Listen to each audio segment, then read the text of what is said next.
안녕하십니까.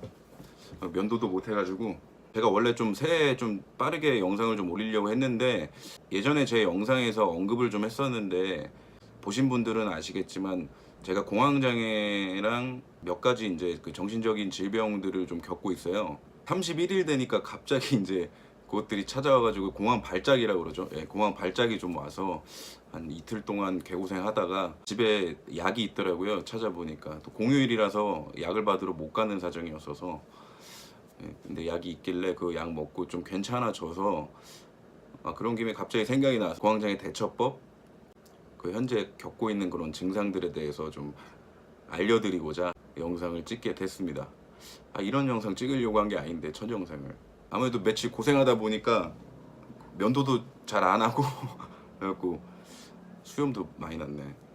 사무실도 못 나가다 보니까 약간 페인된 것 같아요. 제가 공황장애가 좀 심하게 오게 된 게 3년 반, 4년, 3년 반 전인데요. 근데 좀 극심한 스트레스가 한 번에 왔었어요. 그 3년 반 전에 제가 이제 그 저희 친척분한테 크게 사기를 당해가지고 제가 운영하던 회사도 좀 휘청했던 적이 있었거든요. 좀 굉장히 좀 어렵게 한 13억이라는 돈이 증발을 했던 적이 있었어요. 뭐 제 지인분들이나 그런 분들은 이제 많이 아시는 분들이 많은데 그때 갑자기 심하게 온 것 같아요. 그 전에도 조금씩은 있었는데 이게 사실 공황장애 이런 것들은 현대인의 질병이 돼버렸잖아요. 요즘 시대에 지금 직장에서 스트레스를 받고 계신 분들이나 또 뭐 지금 자영업 하시면 스트레스 받으시는 분들은 아마 조금씩은 갖고 계실 거예요. 아마 저도 마찬가지였다시피 이게 공황장애인가? 이게 우울증인가? 라고까지 느끼게 되는 그런 시간이 되게 좀 오래 걸리는 것 같아요. 그리고 또 점점 심해질수록 그런 강도? 그런 게 좀 심해지니까 이게 뭐 혹시나 자기가 이런 영상을 봤는데 이런 증상이 있다 그러시면은 바로 정신과로 가시면 됩니다. 저처럼.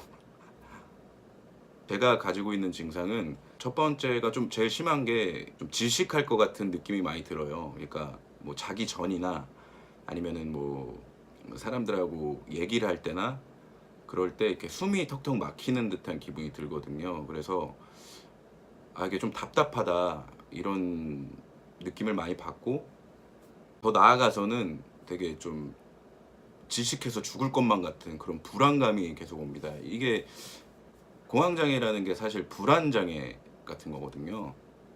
뭐 두 번째로는 이게 공통적으로 이런 증상을 갖고 계신 분들이 다 공통적으로 가지고 계신 건데 이게 불면증이 좀 심해요. 그러니까 뭐 새벽 3, 4시까지도 못 잤던 적이 많고 뭐 심하면은 뭐 날을 새고 출근하는 경우도 굉장히 많았었거든요.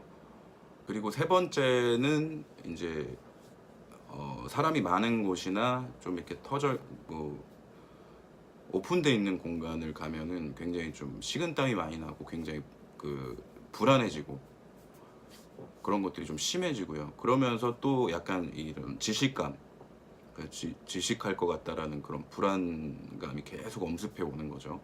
뭐 이런 것들 플러스 저 같은 경우에서는 조금 심해서 그 2인증이라고 있어요. 이게 뭐 저도 그냥 이걸 처방만 받아서 사실은 정확하게 잘 모르는데 뭐 예를 들어서 뭐 거울을 볼 때 나라는 사람을 제3자로 인식을 하는 거예요.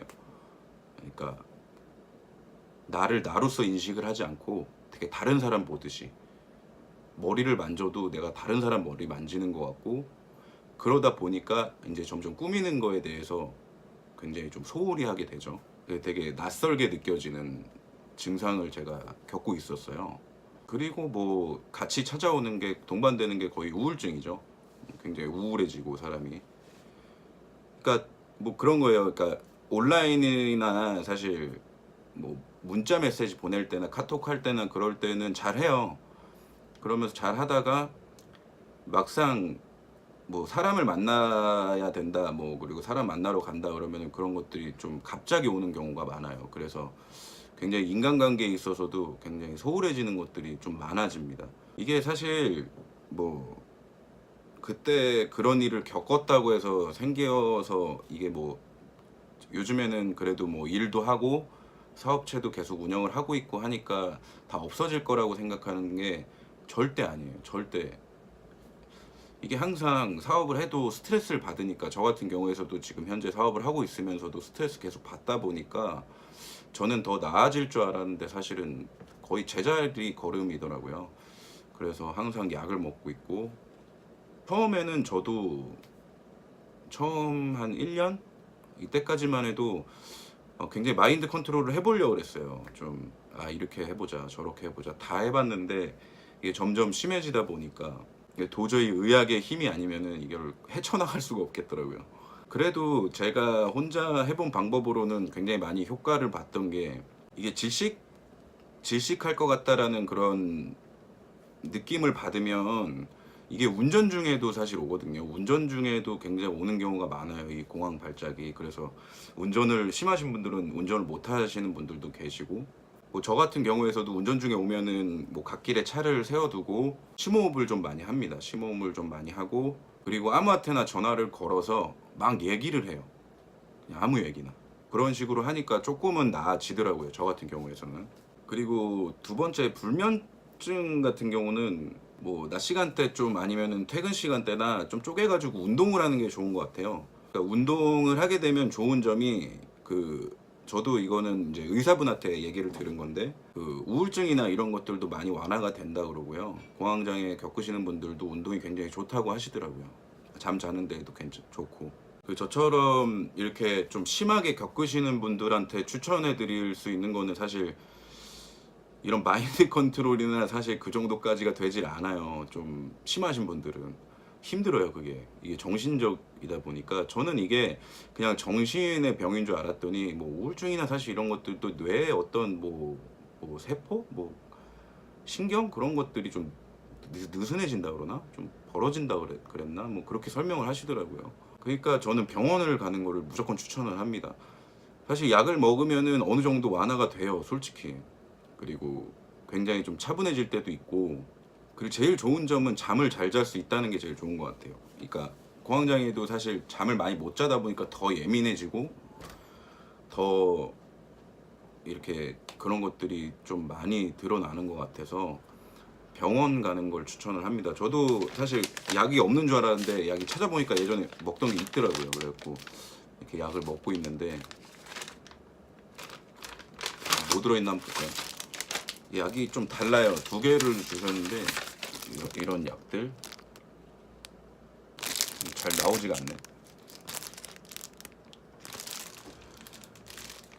CH7이라고 뭐 되는데, GX, CH7, 뭐 GR, 수면제도 들어있는 것 같고요.